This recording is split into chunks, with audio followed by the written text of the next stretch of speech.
Now, as I mentioned, what do I want them to know? What do I want them to do? That phrasing isn't as clear as I need it to be. Not just what do I want them to know, what do I want them to do? It's what do they need to know? What do they need to do?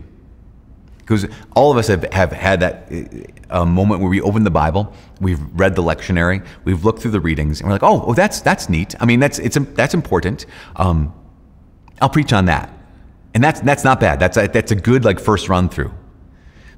But when it really comes down to it, there's got to be something that's burning in my heart, and it's. I remember hearing a preacher talk about this as he called it the preacher's burden.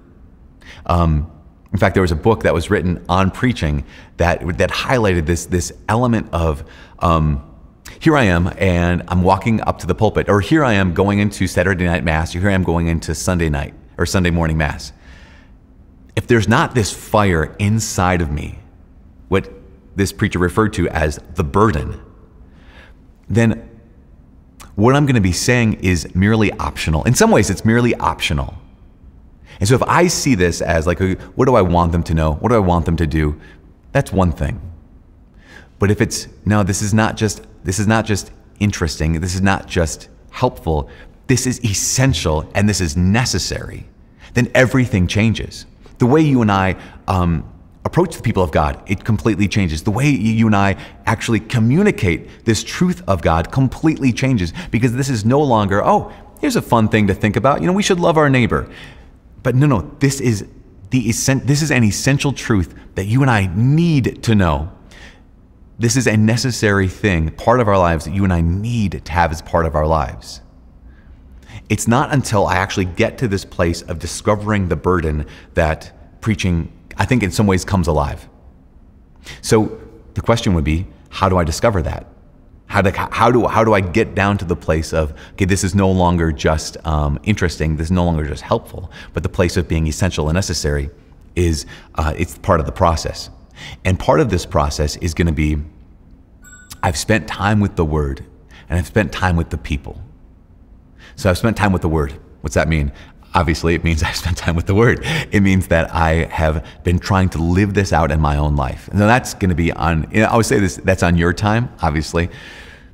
But in some ways, it begins today when I make that decision, am I going to live this out myself? It also has to do with spending time with our people. Like hearing what they care about, hearing what it is, how it is they look at the world. Because as you know, the fact of the matter is the way that Christians, Catholics look at the world is not necessarily the way that our people always look at the world.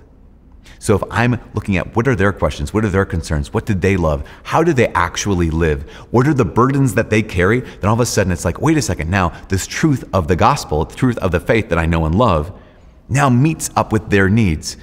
This is so key to get to the place where the burden really is that fire inside of us, is not only have I been trying to live out the faith myself, but it's also, I am incredibly familiar with the weight, with the worries, with the anxieties, with the stresses, with the lives of the people in the pews. And it's only when their deepest concerns and God's deepest concerns are like clear in my mind that I can say, okay, that now I know. This is what they need to know. Now I know. This is what they need to do. And this becomes the burden that I'm carrying up to the pulpit every single Sunday Mass.